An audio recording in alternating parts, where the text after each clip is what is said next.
hadirat yang dimuliakan Allah Subhanahu wa ta'ala, syukur alhamdulillah senantiasa kita memanjatkan puja dan syukur kita kehadirat Allah Subhanahu wa ta'ala, yang mana Allah Subhanahu wa ta'ala masih memberikan kesempatan kepada kita untuk beribadah.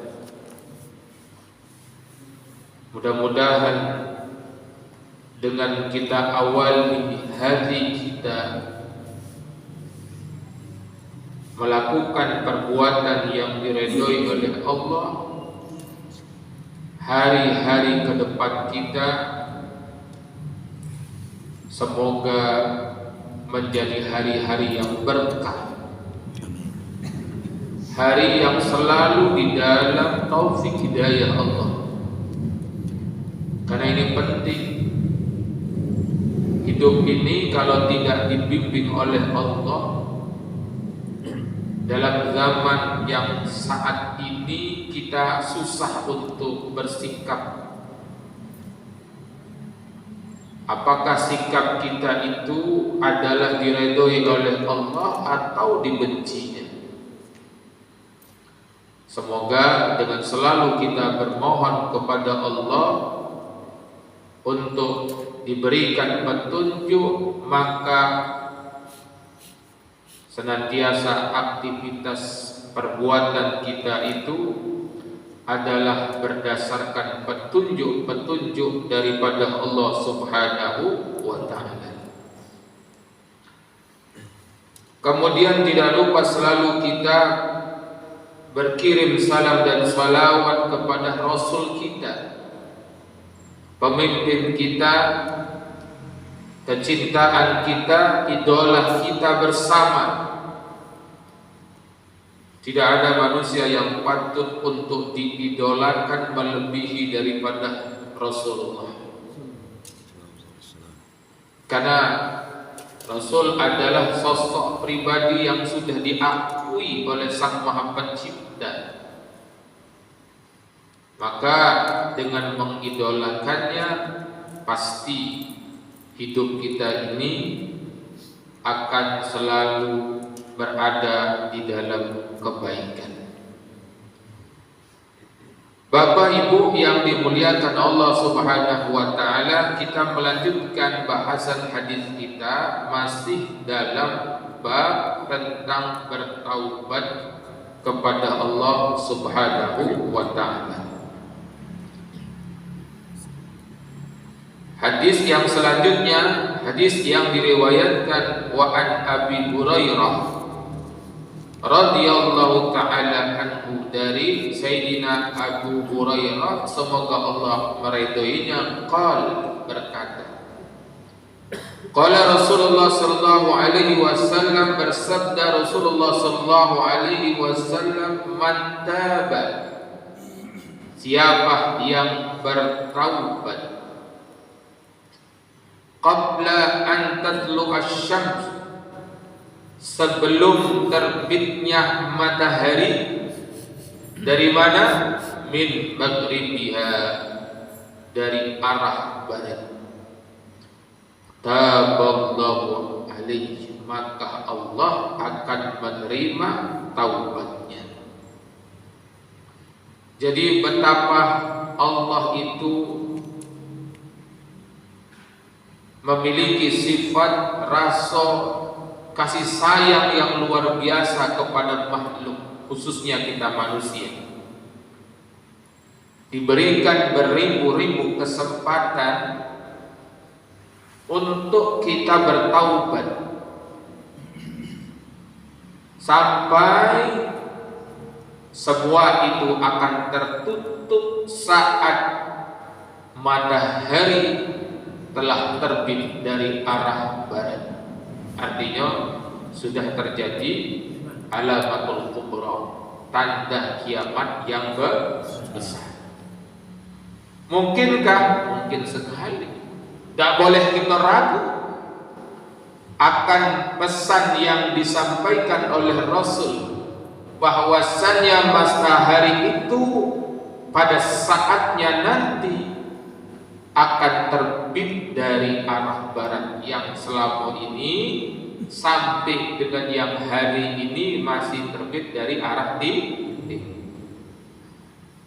Jadi kalau masih terbit dari arah timur, selama manusia itu ingin bertaubat, taballahu alaihi, dia akan diterima taubatnya oleh Allah sebesar apapun dosa.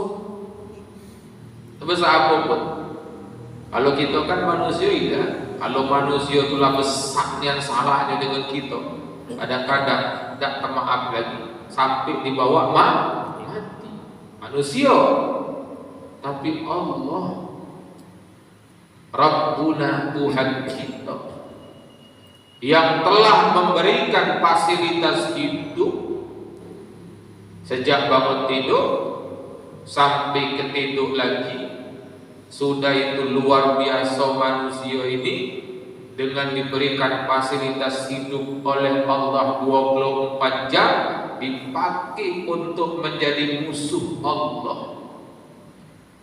Namun pada waktu dia bertaubat, minta ampunan Allah, taba alaihi, diterima taubatnya. Subhanallah. Maka daripada itu, ma'asyiral ikhwan, hadis ini tidak boleh dijadikan permainan. Ini membangun satu bentuk kesadaran dari kita manusia ini, betapa Allah itu sangat pengasih dan penyayang. Betapa Allah Subhanahu wa ta'ala itu sangat berkeinginan setiap daripada hamba-hambanya ini kembali kepadanya nanti dalam keadaan tidak berdosa. Bagaimana sudah kita sampaikan hadis, bagaimana Allah bergembira dengan taubat seorang hamba itu adalah lebih gembira dari seseorang yang kehilangan unta di gurun pasir. Ma'asyiral ikhwan yang dimuliakan Allah Subhanahu wa ta'ala. Kemudian hadis yang selanjutnya, Rasulullah sallallahu alaihi wasallam bersabda an Abi Abdurrahman Abdullah bin Umar bin Al-Khattab radhiyallahu ta'ala anhuma an Nabi sallallahu alaihi wasallam qala, dari Abi Abdurrahman, namanya adalah Abdullah bin Umar bin Al-Khattab.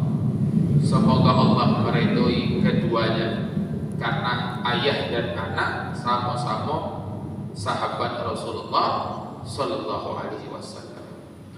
Dari Nabi sallallahu alaihi wasallam qala, Rasulullah bersabda, innallaha, sesungguhnya Allah Subhanahu wa ta'ala yaqbalu taubatal abdi, menerima taubat seorang hamba malam yughargir, selama napasnya belum menyampai di kerongkongan.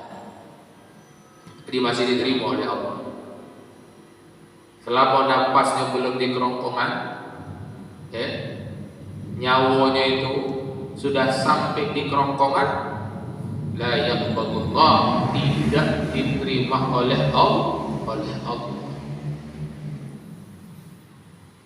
Sebagaimana Fir'aun ketika diajak beriman oleh Nabi Musa alaihissalam menolak, bahkan menjadi musuh besar bagi Nabi Musa, berencana membunuh Nabi Musa, mengejar habis Nabi Musa saat berada di tengah laut, mengejar mengiringi daripada perjalanan Nabi Musa bersama dengan Bani Israel, maka kembali laut yang terbelah itu bersatu dan Fir'aun tenggelam saat telah sampai nyawanya di kerongkongan, dia mengakui kenabian Nabi Musa dan beriman kepada Allah, tapi Allah tidak terima. Habis Pak waktunya. Ibu, bapak sekalian, habis waktunya. Maka daripada itu, para ulama kita telah memberikan satu kebiasaan yang baik untuk kita ini bertaubat setiap hari. Walaupun tidak hati perbuatan dosa-dosa yang besar itu gawe. Kalau dosa kecil itu lah sudah jadi apalah zaman sekarang ini susah untuk kita menghindarinya. Bangun tidur sampai ketidur lagi nonton TV, lihat HP, berapa banyak dosa yang telah terjadi. Maka daripada itu bertaubat. Walaupun dengan dosa-dosa kecil tadi, kalau yang dosa kecil tadi dikumpul-kumpul jadi banyak, terutama bagi pelaku-pelaku dosa besar. Taubat kepada Allah Subhanahu wa ta'ala. Sehingga kalau sholat Isra itu langsung diniat ketiga. Pertama niat sholat Isra, yang kedua niat sholat taubat, yang ketiga niat sholat istigharah. Karena kan kita bakal memulai aktivitas hari ini, sehingga niatnya sholat Isra. Nanti kan ketika matahari. Kemudian yang kedua niat sholat taubat. Yang ketiga niat sholat istigharah. Semoga dengan beristigharah kita, Allah pilihkan setiap keputusan perbuatan kita itu sesuatu yang diridhoi oleh Allah Subhanahu wa ta'ala. Bapak Ibu yang dimuliakan Allah Subhanahu wa ta'ala, sehingga daripada ini ada beberapa pesan yang bisa kita ambil. Adalah yang pertama, jangan mengentengkan taubat. Yang kedua, segera bertaubat. Yang ketiga, tidak berputus asa daripada rahmat dan ampunan Allah. Itu yang harus kita sadari. Bahwasanya sebesar apapun, sebanyak apapun dosa, kita tidak boleh putus asa akan ampunan Allah Subhanahu wa ta'ala. Kemudian yang keempatnya, sikap husnuzan kita terhadap orang yang sudah meninggal. Jadi ada di antara kita yang sudah meninggal dunia, punya sejarah hitam dalam hidupnya. Tidak boleh kita vonis. Boleh jadi dia telah bertaubat. Seorang yang bertaubat itu macam wong yang tidak punya dosa. Bapak Ibu yang dimuliakan Allah Subhanahu wa ta'ala. Kemudian hadis selanjutnya adalah Anzir bin Hubaysh qala ataitu Safwan bin Assal radhiyallahu anhu. Dari Zir bin Hubaysh berkata, saya mendatangi Safwan bin Assal radhiyallahu anhu, as'aluhu anil mashi alal khuffain. Saya bertanya kepada Safwan bin Assal tentang persoalan mengusap dua khuf. Faqala ma ja'a bika ya Zir, apa yang menyebabkan engkau datang wahai Zir? Faqultu ibtigha'al ilmi, saya mencari ilmu. Faqala innal malaikata tada'u ajnihataha li talibil ilmi ridan bima yatlub. Maka Safwan bin Asal berkata kepada Zir, sesungguhnya malaikat membentangkan sayapnya untuk penuntut ilmu oleh sebab redha dengan apa yang mereka cari. Jadi Sayyidina Zir ini mendatangi Sayyidina Safwan. Kedua-duanya adalah sahabat Rasulullah. Ketika datang kepada Safwan, ditanyai, apa hal gerangan kau datang? Saya datang untuk bertanya tentang ilmu. Ini budaya keilmuan ini penting Bapak Ibu. Ya. Harus kembali kita tumbuhkan. Karena apa? Karena inilah yang telah ditampakkan oleh generasi awal, oleh para sahabat Rasul, termasuk adalah 3 kurun sahabat, tabi. Yang disebutkan adalah sebaik-baiknya masa. Kenapa mereka mendapatkan predikat yang seperti itu?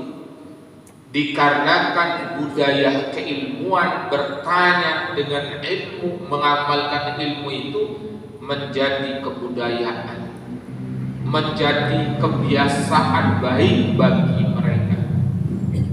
Jadi beramal itu mereka yang dengan ilmu. Sebagaimana Zir ini datang kepada Safwan adalah dalam rangka bertanya tentang mengusap 2 khuf. Khuf itu tuh sepatu boot, tapi bukan sepatu boot yang model tukang itu, ya, sepatu yang terbuat dari kulit yang melebihi batas mata kaki, yang kebiasaannya dipakai pada saat dingin dan panas. Ya, karena di Arab tuh kalau lagi dinginnya, kalau lagi panasnya. Nah, khuf ini dipakailah oleh mereka sehingga dalam keadaan berwudu cukup dengan mengusap saja tanpa membukanya. Karena kalau dingin kan basuh kaki itu kan luar biasa. Maka ada namanya istilah khuffain, 2 khuf. Nah, bertanya beliau kepada Safwan, karena dirasa Safwan ini memiliki atau pernah mendengar penjelasan itu daripada Rasulullah Sallallahu Alaihi Wasallam. Nah, ini yang harusnya kita tumbuhkan pada masa sekarang.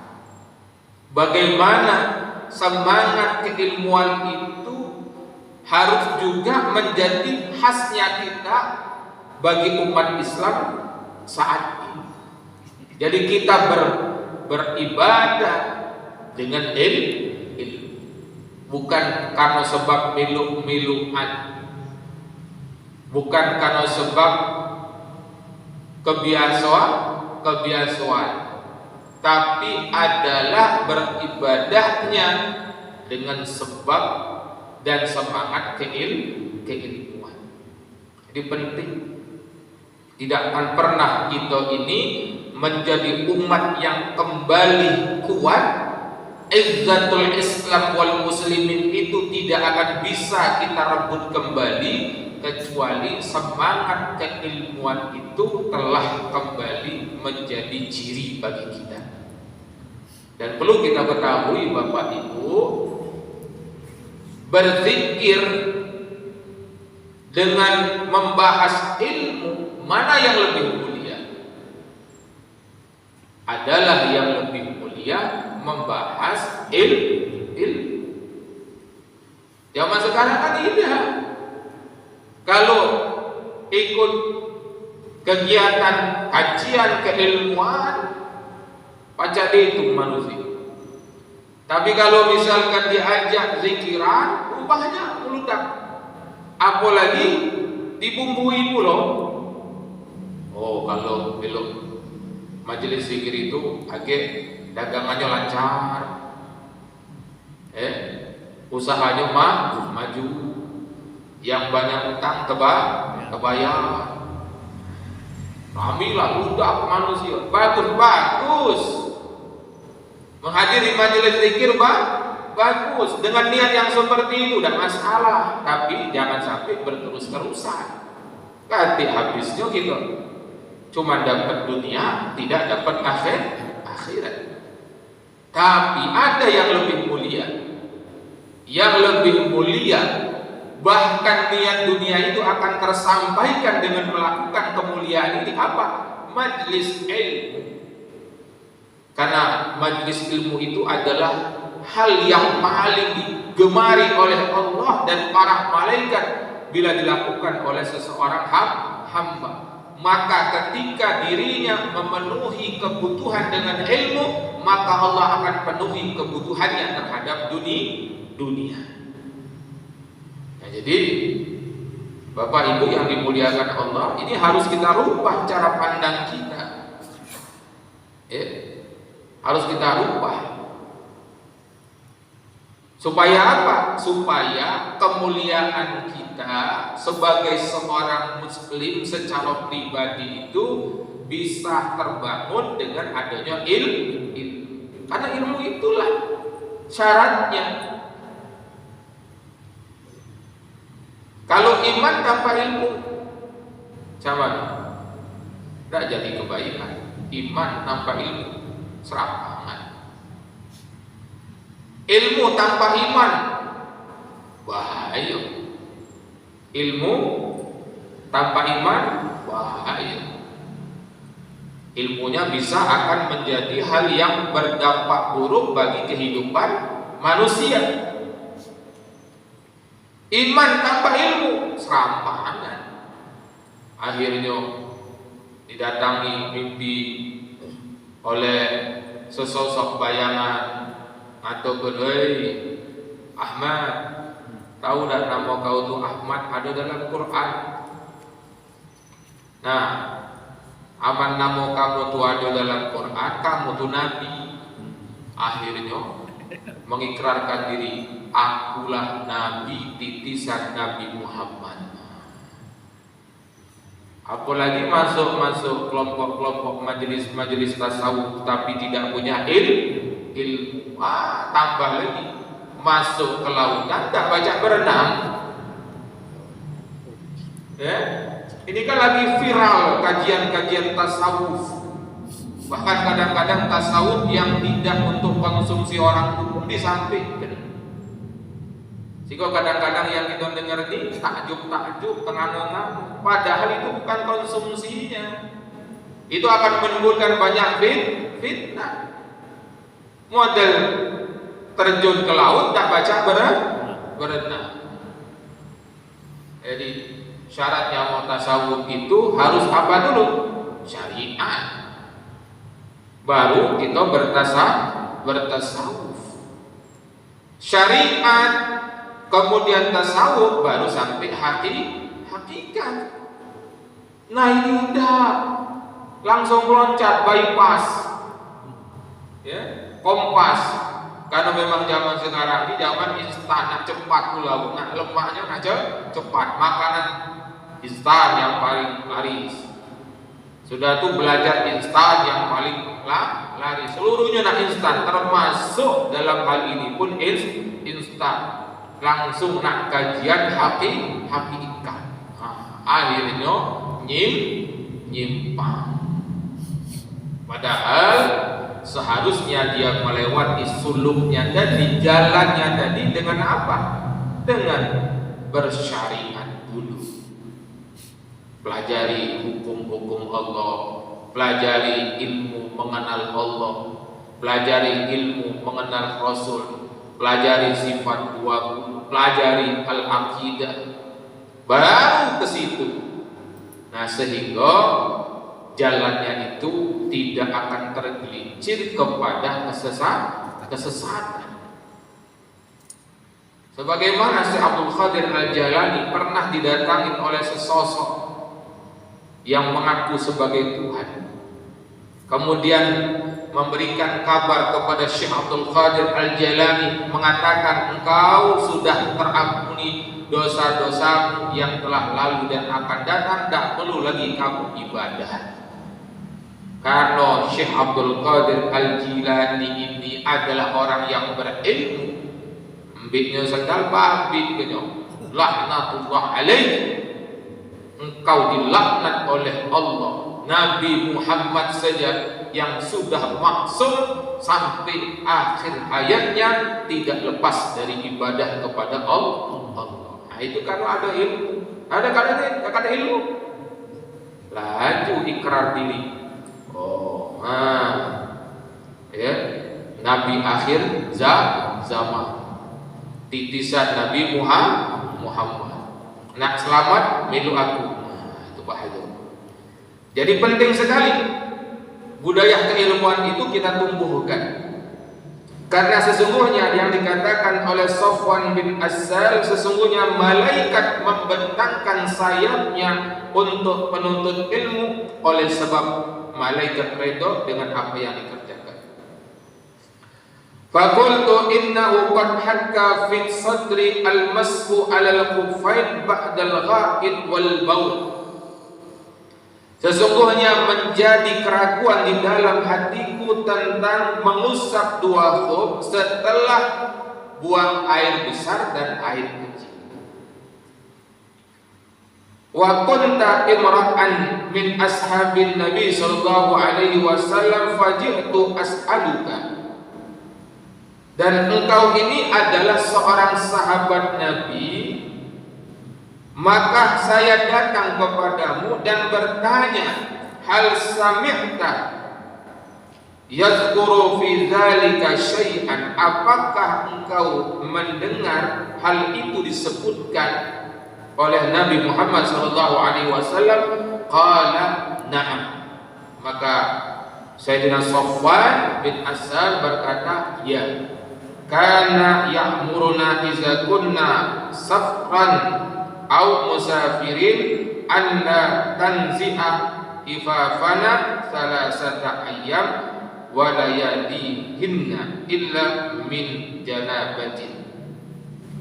Sesungguhnya kami diperintahkan apabila dalam keadaan musafir, hendaklah tidak melepaskan khuf kami selama 3 hari 3 malam, kecuali dalam keadaan junub. Lakin min ghaib wa baul, akan tetapi al-ghaib wal baul. Faqultu hal sami'tahu yadhkuru fil hawa syai'an. Maka ditanya lagi, apakah engkau telah mendengar disebutkan tentang cinta?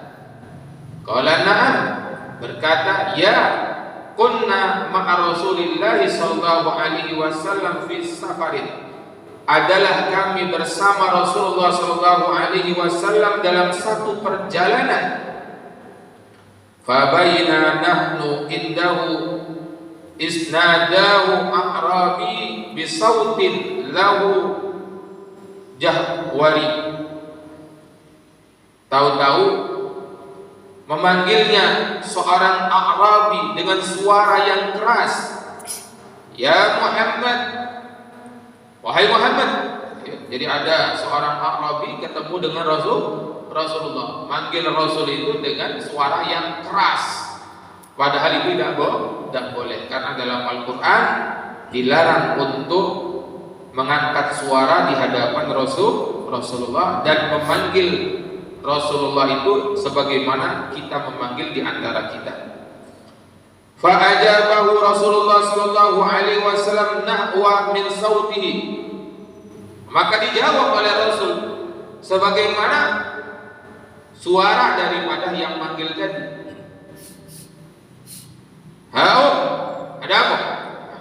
Ya Muhammad, ada apa? Dijawab kamu oleh Rasulullah sallallahu alaihi wasallam.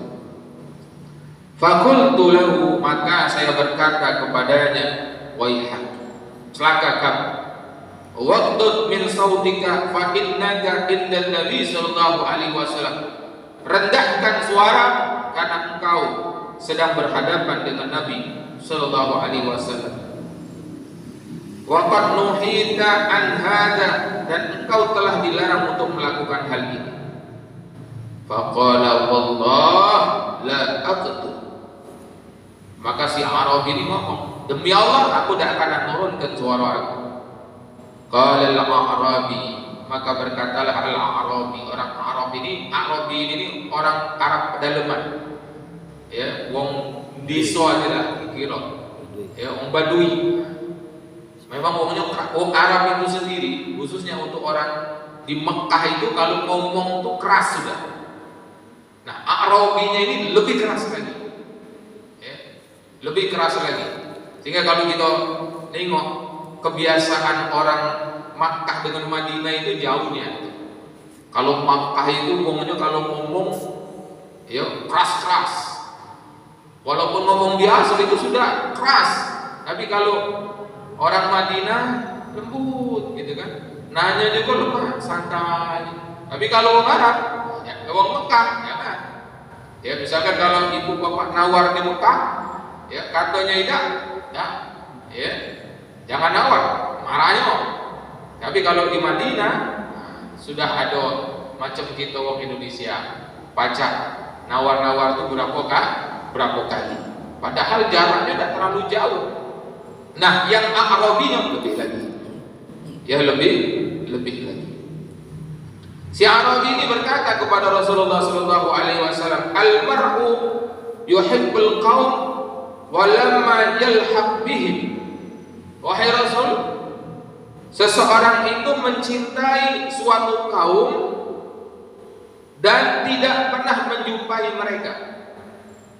Kala Nabi sallallahu alaihi wasallam, maka Rasulullah Nabi Muhammad sallallahu alaihi wasallam bersabda, "Al-mar'u ma'aman ahabbah yaumal qiyamah." Seseorang itu akan bersama di hari kiamat dengan orang yang dia cintai. Jadi kita ini tidak pernah ketemu dengan Rasulullah. Pernah tidak ketemu? Tidak pernah, karena kita memang tidak di zaman atau sezaman dengan Rasulullah. Pernah tidak kita berjumpa dengan sahabat? Tidak juga. Pernah tidak kita berjumpa dengan ulama salaf kita, Imam Syafi'i misalkan? Tidak juga. Tapi kan ada bentuk kecintaan, hubbuna, kecintaan kita kepada mereka, kepada Rasul, kepada sahabat, kepada imam-imam kita. Adakah hal itu menjadikan sebab kita nanti bisa bersama dengan mereka? Ya, inilah yang dijelaskan oleh Rasul, al-mar'u ma'aman ahabba ilaihi fi yaumil qiyamah. Seseorang itu akan bersama dengan orang yang dia cintai pada hari kiamat. Jadi sangat penting Bapak Ibu, kita itu memilih sosok idola. Hati-hati. Kalau sampai idola itu sampai mati kita tetap mengidolakan wong yang keliru, berarti alamat bakal bersama dia dengan dia di hari kiamat. Misalkan dengan orang yang tidak sholat, dengan orang yang tidak beriman, dengan orang yang ahli maksiat tapi mukanya ganteng, suaranya bagus, misalkan khawatir nanti hal itu masih terbawa sampai mati, berarti itu menjadi alamat bersama dengan dia ketika hari kiamat. Tapi kalau kita mencintai orang yang jelas Rasulullah jelas, sahabat jelas, ulama salaf gitu jelas, orang-orang soleh terdahulu kita yang dikenali dengan kesolehannya, yang meninggal dalam keadaan iman, inilah sosok yang harusnya kita cintai dan menjadi idola, baik dari kalangan laki-laki ataupun dari kalangan perempuan. Banyak kegelimpahan.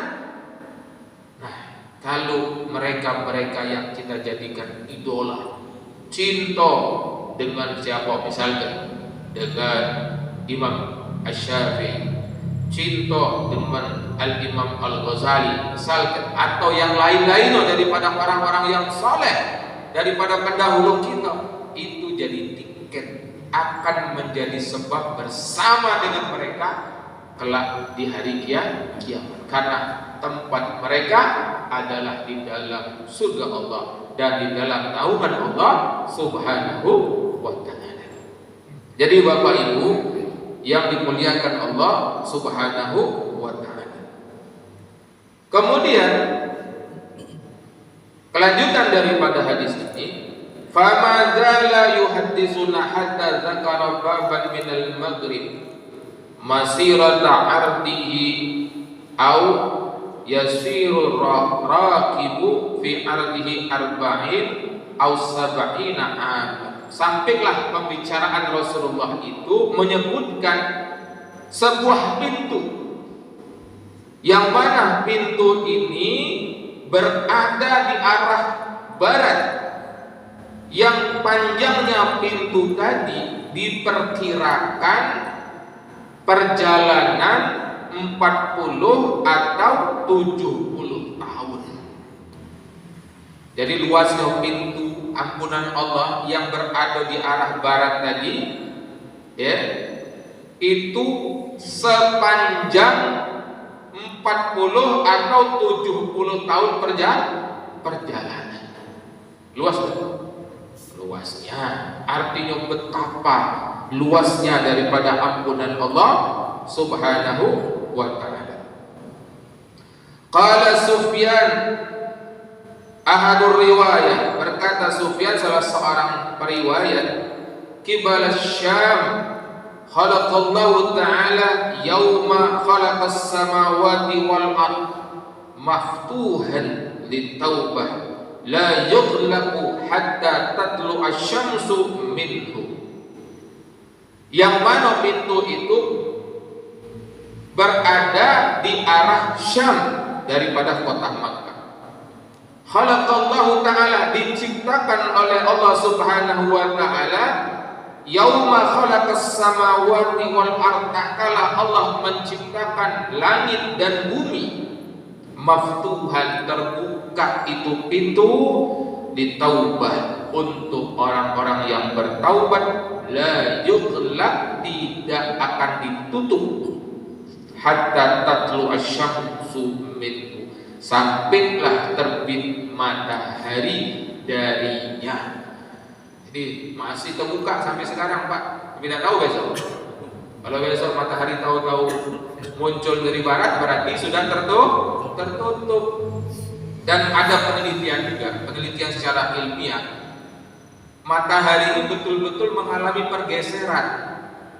Dari sejak beberapa waktu yang lalu itu terjadi pergeseran, sehingga akan terjadi putaran dari kutub utara ke kutub selatan. Jadi betul itu ada kemungkinan berdasarkan kajian ilmiah, matahari nanti pada saatnya, pada waktunya akan terbit dari arah barat. Ada kami juga memperhatikan Pak, rumah kami itu ada di dekat rumah tadi batang kelapa. Batang kelapa itu waktu awal kami buat rumah pas segaris dengan terbitnya matahari. Nah sekarang ini nengoklah agak bergeser, ya agak bergeser, berarti sudah mulai bergeser, tapi tidak banyak. Ya, kabar baiknya belum banyak, malah banyak. Nah, cepat-cepat. Tidak tahu persekian detik, tahu-tahu berubah lagi, bukan pakai hitungan tahun, tapi sudah pakai hitungan hari. Nah, inilah Bapak Ibu, betapa Allah Tuhan kita sangat memberikan ampunannya kepada kita selama kita nak minta ampun, dan semua itu akan habis pada waktunya, ketika nafas sudah sampai di kerongkongan, ketika matahari telah terbit dari arah barat. Semoga Allah anugerahkan kepada kita sikap hidup yang selalu mendekatkan diri kepada Allah Subhanahu wa ta'ala, dan tidak mengentengkan dengan perbuatan-perbuatan dosa, baik dosa kecil ataupun dosa-dosa besar. Sekian, mohon maaf atas segala kekurangan. Assalamualaikum warahmatullahi wabarakatuh. A'udzu billahi minasyaitonir rajim. Bismillahirrahmanirrahim. Alhamdulillahirabbil alamin. Allahumma shalli wa sallim ala sayyidina Muhammadin wa ala ali sayyidina Muhammad. Allahumma ja'al ahdadan marhuma wa tafarraqana min ba'di tafarraqan ma'suma. Rabbana la tuzigh qulubana ba'da idh hadaytana wa hab lana min ladunka rahmatan innaka antal wahhab. Rabbana atina fid dunya hasanah wa fil akhirati hasanah wa qina adzabannar. Wa sallallahu ala sayyidina Muhammadin wa ala alihi wa sahbihi wa barik wa sallim. Walhamdulillahi rabbil alamin.